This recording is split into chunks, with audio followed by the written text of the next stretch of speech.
Buenas noches amigos y amigas, bienvenidos a Planeta Arcadia. El caso de P Diddy lo hemos venido siguiendo y esta noche toca ya meternos en algo bastante más escabroso. Es dar el paso siguiente, que es saber por fin la verdad de mano y de boca directamente de quienes fueron las víctimas del rapero P Diddy. Lo que vamos a escuchar esta noche, a continuación, es el desgarrador testimonio de Thalia Graves, una víctima de las freak-offs, las partusas, estas super partusas con botellitas de aceite de bebé y donde eran filmadas las personas, principalmente las mujeres, sin su consentimiento, durante actos grupales relacionados con, ya saben, el intercambio de cuerpos, donde muchas veces esas relaciones tampoco eran del todo con consentimiento. Es muy sensible lo que vamos a escuchar a continuación, que comenta Thalia Graves, así que, bueno, están avisados de que van a escuchar la experiencia traumática que la marcó física, emocional y psicológicamente, dejándole heridas de por vida. Sin más preámbulos, los invito a que se suscriban al canal para estar al pendiente de todo este caso, ya que estamos actualizando todos los días. Se suscriben a Planeta Arcadia y activan la campanita con todas las notificaciones. Y ahora sí, los dejo con la señora Thalia Graves. In her lawsuit, Thalia, through her attorneys, sues Sean Diddy Combs, also known as the defendant, and another individual and other entities. The complaint alleges in part in the first cause of action that defendant Combs and another defendant committed a, quote, violation of New York City Victims of Gender-Motivated Violence Protection Act by viciously and violently forcing sexual contact, oral sex, and sexual intercourse on the plaintiff, end quote. In addition, the complaint alleges in the second cause of action that defendant Combs and another defendant committed a violation of New York civil rights law, quote, section 52-B, end quote, by, quote, raping plaintiff and recording it. Defendants caused plaintiff to be depicted in a video image, unclothed, and with intimate body parts exposed, and engaged in sexual conduct with another person, end quote. The lawsuit also alleges that, quote, defendant Combs and another defendant published and/or disseminated the videos without plaintiff's knowledge or consent. On information and belief, defendants have continued to disseminate the video, including by selling it as pornography through the present, end quote. In our complaint, we ask that, quote, defendants should be ordered to account for and destroy all copies of the video that are in their actual or constructive possession, custody, or control, end quote. And that, quote, defendants should be temporarily and permanently enjoined from further disseminating or publishing any intimate videos of plaintiff, end quote. We also allege in the third cause of action that Combs and another defendant committed a violation of New York City Administrative Code, section 10-180, quote, recording and showing others the video of themselves violently raping the plaintiff, and the defendants disclosed an intimate image of plaintiff without her consent, end quote. As a result of these and other allegations in our complaint, we request that judgment be entered against defendants as follows: awarding compensatory damages for all physical injuries, emotional distress, psychological harm, anxiety, humiliation, physical and emotional pain and suffering, family and social disruption, and other harm in an amount to be determined at trial. Awarding punitive damages in an amount to be determined at trial.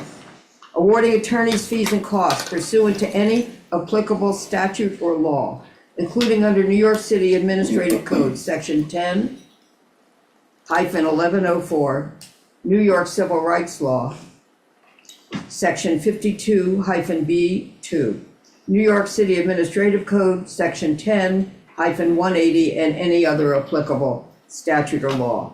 We're also seeking additional relief that the court may deem just and proper. As a result of what is alleged in the lawsuit, Thalia alleges that she has suffered and continues to suffer, among other damages, emotional harm, including mental anguish, emotional distress, humiliation, and physical damage. In a few minutes, Thalia will speak to the impact and harm that she has suffered and continues to suffer. She will take this courageous step because she thinks that it is important that the public understand the impact that rape and other criminal acts have on those who have been victimized. Often victims do not speak publicly about the specific damages that criminal acts cause them.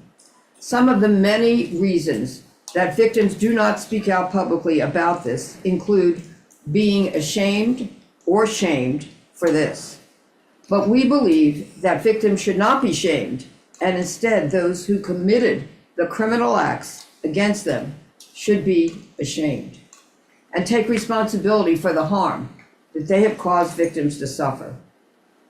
We are very proud of Thalia for speaking out today in order to help victims of rape and other acts of sexual violence against them. In addition, we thank our co-counsel, Marianne Wang, Heather Gregoria, and Jasly Liriano for their exceptional legal work on this complaint. Our goal for Thalia is very simple. We want justice for her, and we are looking forward to winning it. It is long overdue for those who have caused her to suffer to be held accountable. Move over to the microphone.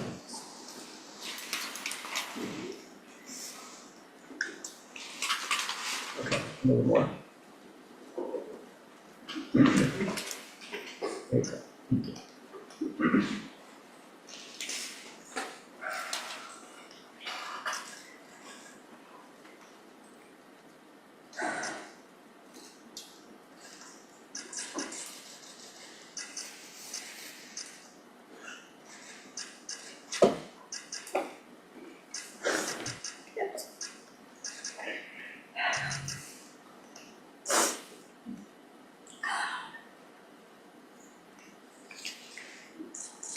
The internal pain after being sexually assaulted has been incredibly deep and hard to put into words. It goes beyond just physical harm caused by and during the assault.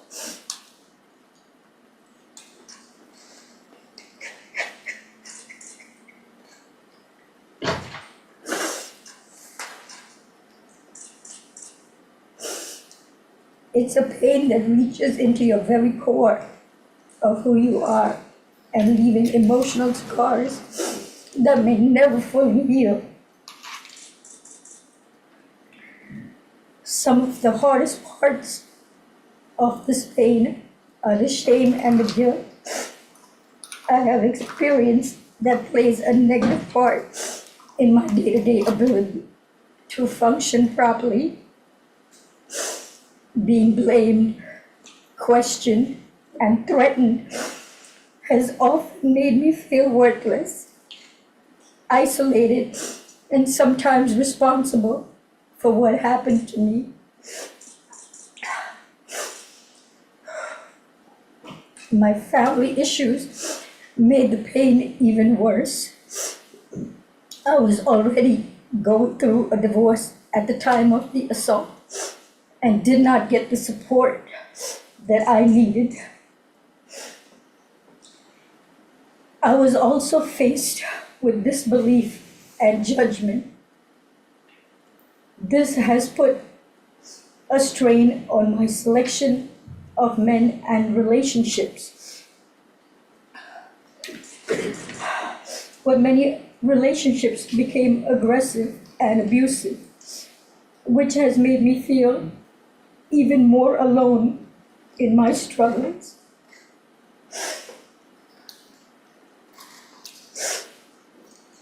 I go through spells of being distant and withdrawn that it's sometimes so hard to leave my house. The trauma of the assault has taken a toll on my mental health. I've had PTSD, depression, and anxiety. I'm emotionally scarred. It has been hard for me to trust others, to form healthy relationships, or even feel safe in my own skin. Flashbacks, nightmares, and intrusive thoughts make me feel like it's a constant struggle.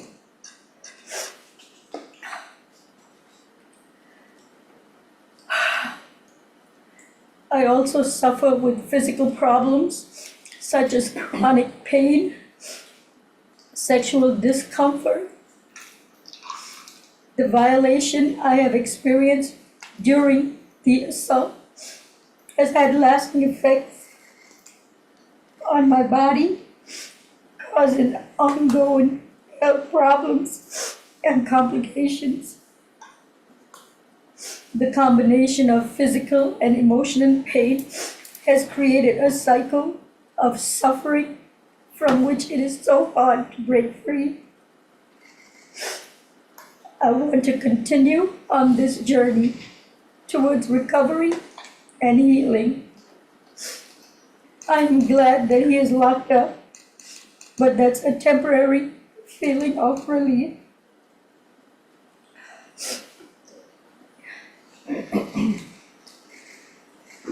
Thalia is not going to be taking any questions, but I'll be happy to take some questions. Y es ahora que da inicio el verdadero juicio y empiezan a dar el testimonio las víctimas de toda la red, no solamente de P Diddy Combs. Y seguimos preguntándonos qué va a pasar cuando por fin P Diddy hable, o le ocurrirá quizás también la accidental, misteriosa, espontánea y 100% no planeada ni ejecutada circunstancia en la que se desvivió P Diddy, se desvivió, es que estaba deprimido, es que estaba muy deprimido y se desvivió. Esperemos que no llegue a ese punto, porque necesitamos esos nombres. La nación necesita esos nombres, el mundo necesita esos nombres, porque tenemos que saber quiénes son aquellos que participan en semejante calidad de rituales de personas que se creen por encima de todo, solamente por ser exitosos y asquerosamente ricos y tener esa influencia, como lo venimos hablando en los videos anteriores, los cuales les invito a que vean. Se crean con derecho a todo, a ser auténticos señores feudales del mundo del entretenimiento, y como buenos señores feudales o líderes mesiánicos de sectas, resultan ser en su gran mayoría unos degenerados que se aprovechan de esa situación para cometer toda clase de abusos. Quiero leer todos sus comentarios ahí abajo en la caja de comentarios, y a mí me pueden seguir en X para que estemos en contacto. Estén pendientes al próximo video acá en Planeta Arcadia, que nos estaremos viendo muy pronto.